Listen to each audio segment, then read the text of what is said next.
I walk a straight line, shackled and chained. Oh, gruesome Gertie is calling my name. There is no mercy in this penitentiary. Just ask the Hillstring Gang or Angola 3. I'm here for life, I'm here to die. Inside these walls, inside the wire. And when the wolf cries, I know it's over. Oh, bloody Angola. Oh, bloody Angola.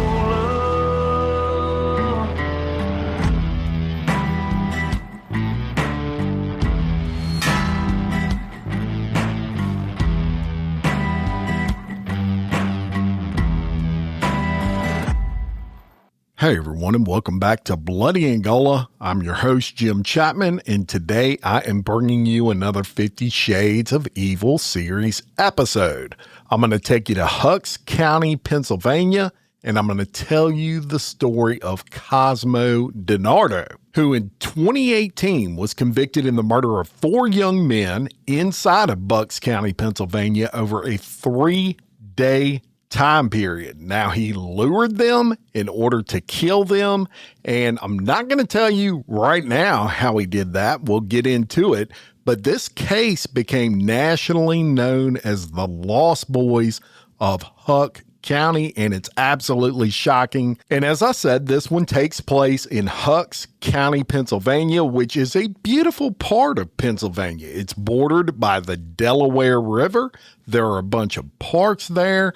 It has a high population. As a matter of fact, 650,000 people call Bucks County home. And I can assure you, in 2017, all 650,000 people were absolutely shocked when they discovered they had a killer amongst them. So what happened, how, and why, that's what we're going to cover today. And I'm going to start by giving you the background on Cosmo DiNardo. He was born in 1997 in Bensalem, Pennsylvania, to Tony and Sandra DiNardo. He's actually the oldest of 4 children, and he was named after his paternal grandfather, who was a very successful real estate investor, and his family also owned a very thriving construction business. They had money, and lots of it. And Cosmo was described by those who knew him as very polite and friendly when he was a kid. He was the kind of kid that would grab your groceries or help you cross the street. And even at a young age, he was very active in his community. He even won a township award for his volunteer work rebuilding a church. And he was also active in sports at a young age, especially football, though some childhood injuries would stop any aspirations of ever playing in the NFL or college football or anything like that. We're going to go to 2011, and he's 14 years old at this time. And Cosmo has his first documented run-in, if you will, with police when someone reported him riding his four-wheeler on the street. Now, this guy loved to ride his four-wheeler, had always been interested in that. He kind of ran with people who enjoyed getting out there and riding four-wheelers and doing motocross and all those sorts of things. And obviously that's a very minor offense, but the crazy thing is Cosmo would accumulate like 30 infractions or tickets over the next 6 years on this very same thing, riding four-wheelers in the street. And to me, that just kind of speaks on he don't learn. And it speaks on the fact that he had a lot of money, because if you don't have a lot of money, or your family anyway, you're not going to pay 30 different tickets. It's just not going to happen. Now, in 2015, at the age of 18, he's actually sworn in on a drug and alcohol advisory board by the mayor of that city. I'm sure some of this had to do with the fact that his parents were very prominent in that area, in the Bensalem Township area. But you'll find out later in this episode that is very ironic that this guy was sworn in to a drug and alcohol advisory board. Also, when he's 18, he graduates from Holy Ghost Prep School and he earns a scholarship. Dude was smart, there's no doubt about it.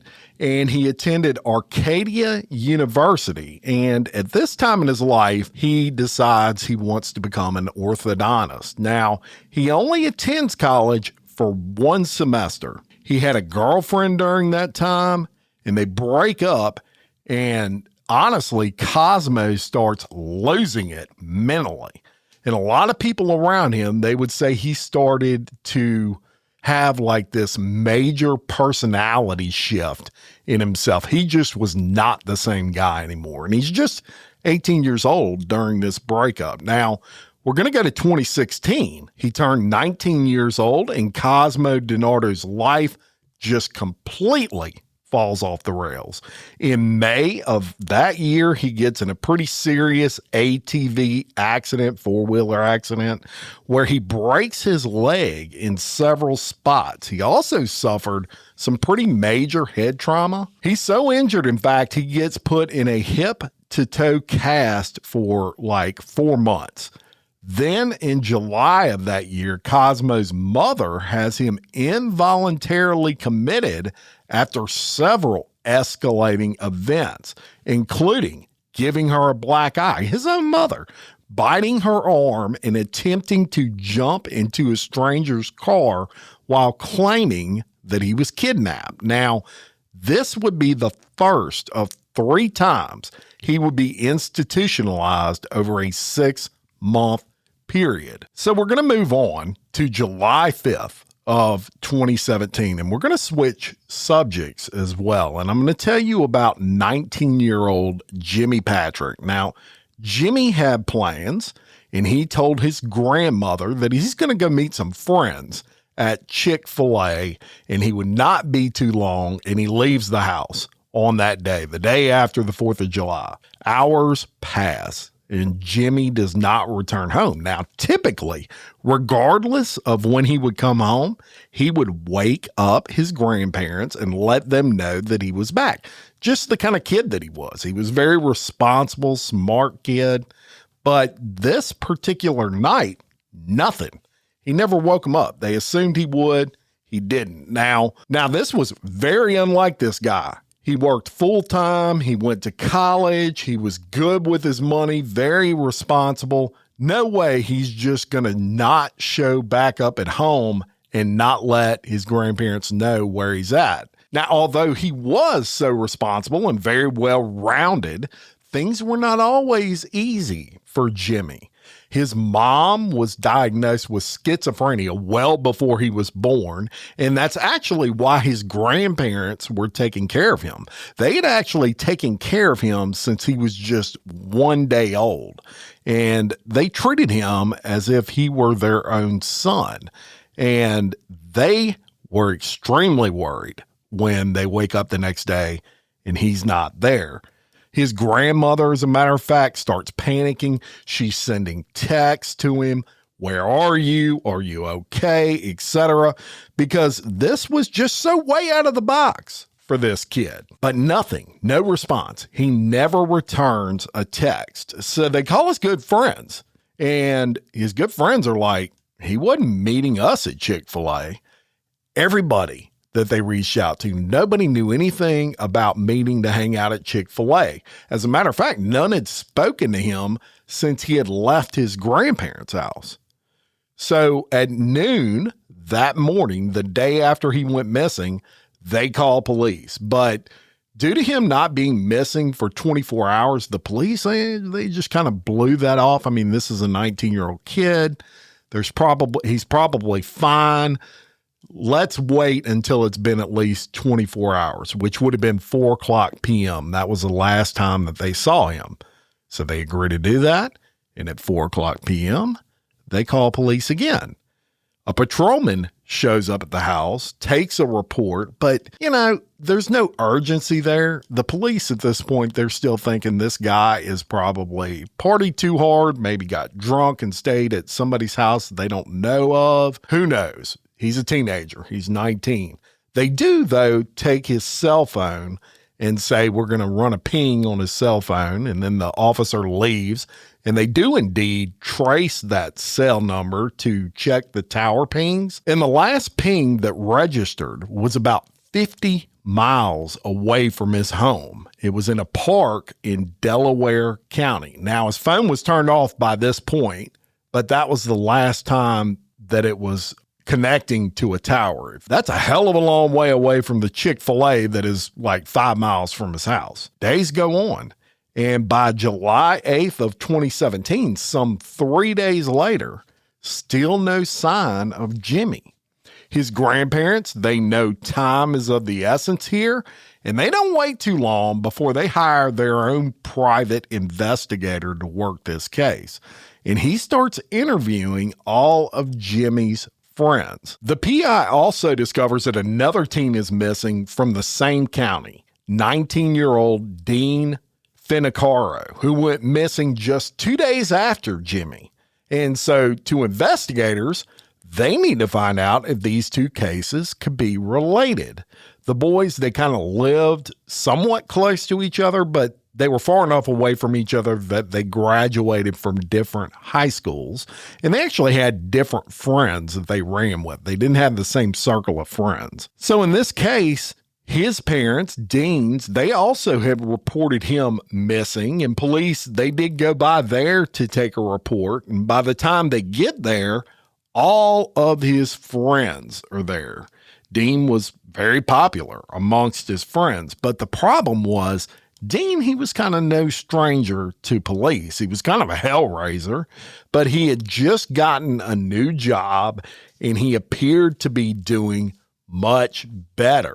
But police, they were still thinking, we've had run-ins with this guy before, and this is probably some situation where he went missing and he's just partying somewhere, maybe doing a drug or two, and he's going to show up. Now, police, they are working these two missing teen cases, and it's in Bucks County, and apparently Dean just disappeared off the face of the earth because he went to eat with his dad. He went back home.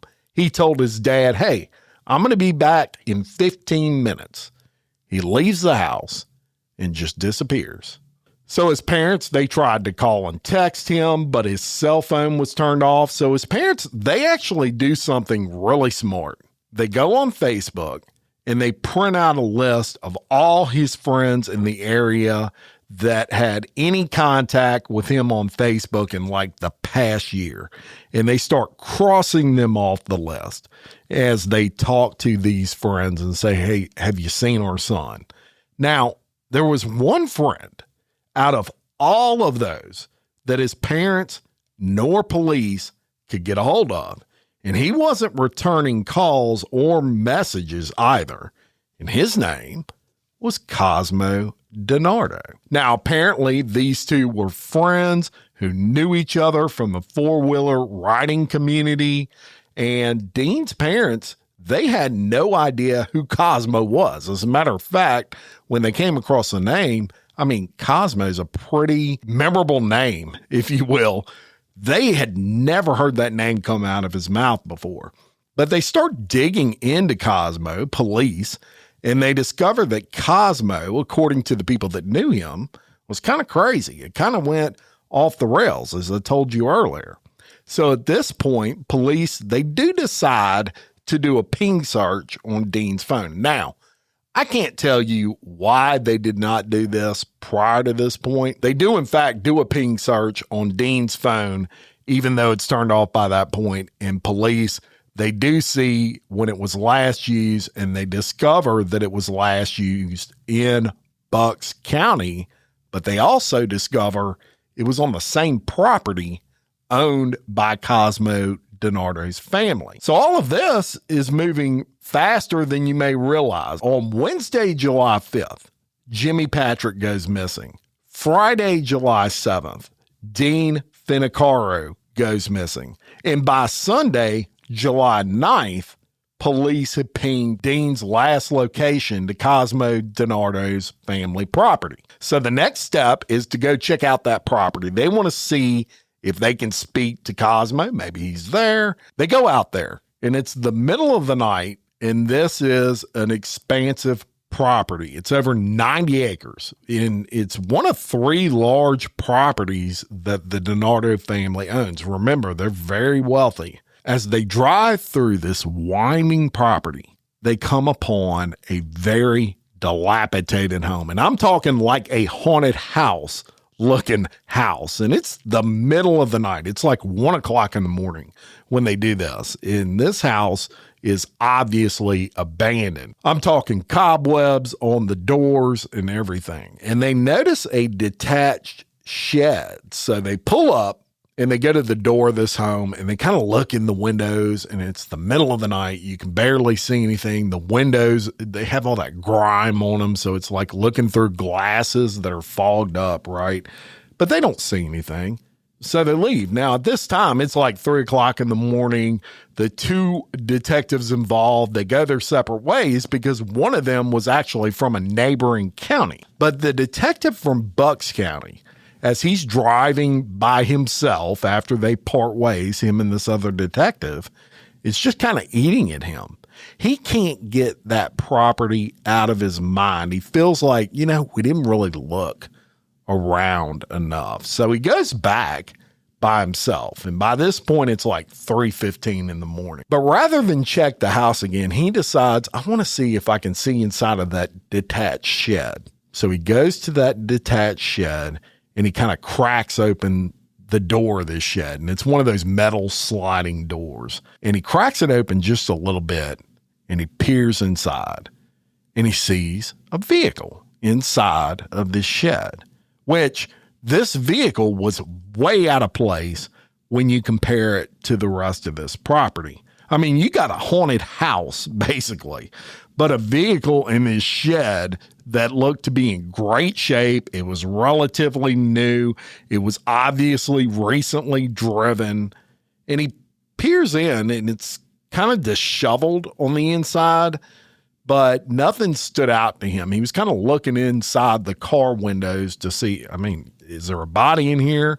Do I see blood droplets? Nothing stands out. There's just a bunch of clothes in the back seat, but he could tell there wasn't anything underneath those clothes.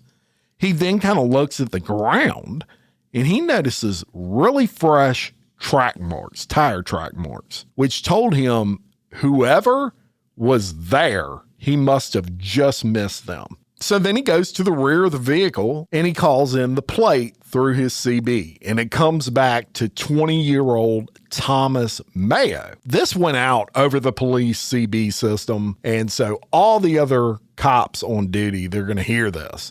And no sooner does dispatch relay the information that that plate is registered to Thomas Mayo than does another officer key up on that CB, and he overhears this, and he says, hey, man, that guy's mom was at the station today to report him missing. Holy smokes. Now we got 3. So at this point, obviously, detectives really want to talk to Cosmo. The detective that went back to the scene and checked out that shed, he contacts the detective from the other jurisdiction and basically fills her in on all this information. And as soon as daylight hits, she says, I got to talk to the DiNardo family. So she heads out to the primary residence, which is in Bucks County in Bensalem. And she goes and she knocks on the door of the primary resident. And Cosmo's mother actually answers the door. The detective tells mom what was up and says, we really need to talk to Cosmo. There's now 3 missing teens, and he's kind of getting tied into being the last person we think to have seen them. But she didn't want to give the mom too much information. She didn't want to spook her and this lady lawyer up or something. So she's basically framing this, if you will, as if they just want to talk to Cosmo and find out if he knows anything about where these guys could be. And the mom says, well, he's not going to be back till later, and I don't have any way to get in touch with him. He doesn't have his cell on him, whatever. And the detective leaves, but the detective could tell mom was kind of trying to protect Cosmo a little bit. Maybe she suspected something, meaning the mom. So this female detective leaves and she starts calling other departments, and she's wanting to find out as much information as she can on Cosmo. And it's through that she discovers yet another boy is missing, 22-year-old Mark Sturgis. Now there are 4 people missing in just a short time period. You have boys missing from 2 different jurisdictions, and police, they decide to form a task force, and this way they can share information and really hit it hard trying to connect everyone. And they learn that Mark Sturgis and Thomas Mayo, they were actually best friends, and they were last seen together on Friday, July 7th, which is the same night that Dean disappeared. So police, they say, we need to get a warrant and we need to search Tom's car, which was found on that dilapidated property that the DiNardos own. So they do that. They get a judge, he signs this warrant, and they go back to the car, and the car was unlocked. There was no signs of a crime inside of this car, no blood that they could see or anything, but the title was pulled out, and they kind of made note of that because that was weird. Why is that pulled out and sitting on the car seat? And they also found the keys away from the car, like on a counter inside of that detached shed. And they also noticed something else that was really key in this investigation, and that was Tom was a diabetic, and his diabetic kit was still inside of the vehicle. Now, if you're a diabetic or you know someone that is, you also know they don't go missing without their insulin if it was an intentional thing. They don't leave their insulin inside of a car. And it also put a time crunch, a major time crunch on this case, because that's really dangerous when diabetics don't have their insulin. So police knew at this point, hey, this guy is missing and it is not of his own free will. Police would also link Jimmy, the first missing boy, to Cosmo DiNardo. They found out that Cosmo and Jimmy had went to high school together. Though Cosmo was a grade above Jimmy, they would have known each other. So Dean's parents at this point, one of the other missing teens, they're trying to figure out who may have picked their son up from the house, because he didn't drive. Someone picked him up. And so his mother, she gets a great idea. She says, I'm going to drive around the neighborhood. Now, the Dean family, they didn't have cameras around their house, but she figured other people might possibly have cameras. So mom gets an idea to drive through the neighborhood and see if any neighbors had surveillance cameras on their home. And she does find a guy up the street, and they check his camera footage. And guess what? At the exact time that Dean disappeared, there's Cosmo's silver pickup truck leaving the neighborhood. How about that? Video evidence. So they go back to the DiNardo's house, and this time they arrange a voluntary meeting with police. And police, look, they have no proof that a crime had been committed at this point. They just got a bunch of missing boys between the ages of 19 and 22. So they have to tread very lightly to keep Cosmo from getting a lawyer. So they do question Cosmo, and he says he has no idea where these boys are. Now, he does admit that he was with Dean on that Friday, but he said they got into an argument and he kicked Dean out of his truck and left him on the side of the road. He said he went fishing at that point at a local park until 9 p.m. that night. So investigators, now they know that Cosmo is full of shit, but they have nothing to hold him on. They don't have any physical evidence at all. And the fact that he did admit he was with Dean kind of negates that footage that they had on video. So they have to cut him loose. And that's what they do. And they know, hey, we need to get some hard evidence here. So they turn to the media and they start telling the media, hey, we've got 4 missing boys over the last 3 days. And this sumbitch goes national. Everyone is talking about it. The whole country was asking what the hell happened to the lost boys of Bucks County. But police, they were closer to getting this answer than even they realized. So, as you may imagine, when this thing goes public, there is a lot of fear. Even the 18 to 25-year-old crowd, they didn't want to go out in public. And it was also leaking out that Cosmo DiNardo was possibly considered a suspect. Now, once his name gets out, the media goes into absolute overdrive, and they discover everything I just told you about at the start of this one. How he had turned aggressive toward his family, his commitments to psychiatric hospitals, all the things. The media also uncovered the fact that with most of Cosmo's run-ins with police, he had never had repercussions, and the media, of course, would relate this to the fact that the Cosmo family was so prominent in that area. So there was a local media guy, and he was the same age as Cosmo, and he really started digging, and he had kind of an advantage over even the national media because he knew the people involved in this story, and he was the same age, and he was just more trusted, if you will. And people were sending this kid tips. One of the tips he received was from a group chat on Snapchat, and it showed a picture of Cosmo, and in this picture he has some freaking wild, crazy eyes, and he is brandishing a gun, and that would raise a lot of flags. Now, in the meantime, police,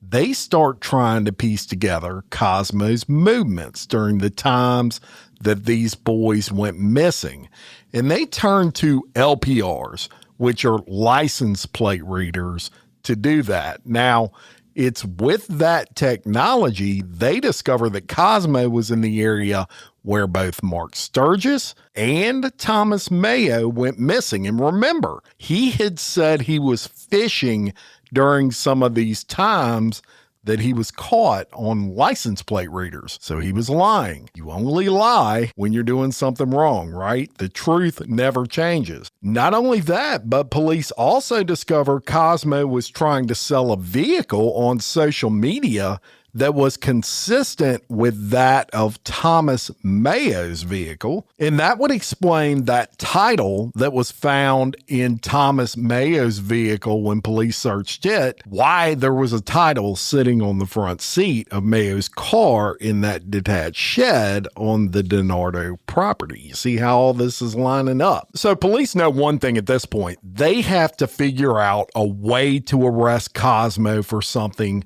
before either A, someone else goes missing, or B, Cosmo goes on the run. So the DA, he does something pretty smart in this situation. He knew that Cosmo had been committed to a mental hospital, and he also knew that the laws in Pennsylvania say if you've been committed, there's a certain amount of time, I don't know the exact number of years, that you're not allowed to possess a weapon. And these committings to a mental hospital took place within like a year, the year prior to all this going down.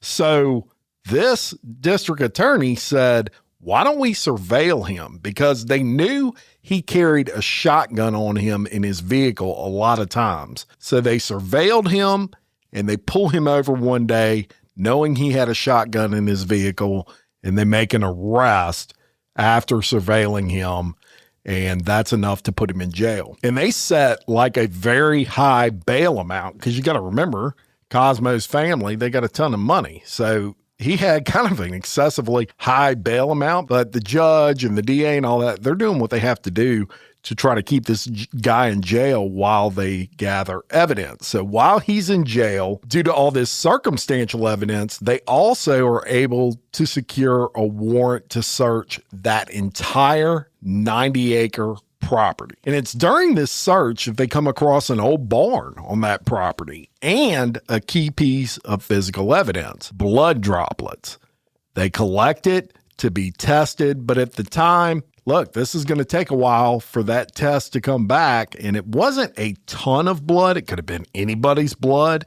This was an old barn, but they did find something. Now, this entire property, as I said, 90 acres. It's going to take weeks, if not longer, to search this property properly. And in the midst of this search, something truly unbelievable happens.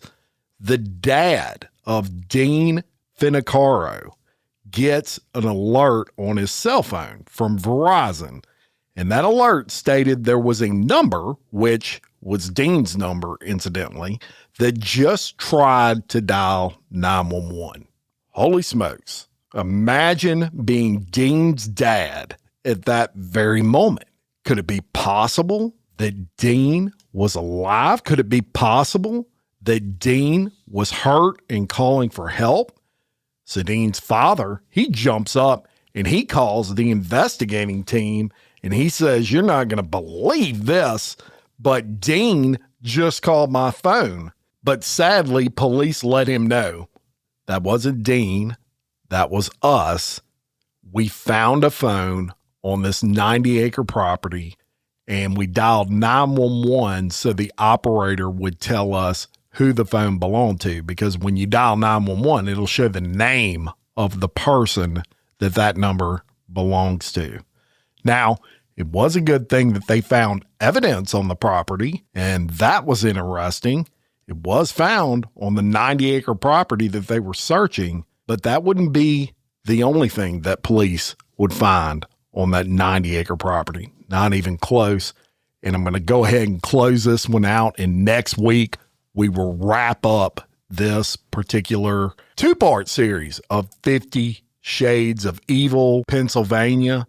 I want to thank everyone for listening. Check out the Patreon for commercial-free early release episodes and more. Patreon.com/Bloody Angola Podcast. And I want to take a second at the end of this one, and I just want to offer my prayers and thoughts to all of those involved, family, friends, people that knew anyone that was injured. And sadly, a 17-year-old girl killed here in my home state of Louisiana at the Mall of Louisiana in Baton Rouge during the recent shooting incident that they had there, mass shooting incident, 6 people shot, just horrific. And one particular person they're still looking for. So I am praying that they find that person soon. Thoughts and prayers to everyone involved in that. Until next time, I'm your host of Bloody Angola, Jim Chapman. Much love.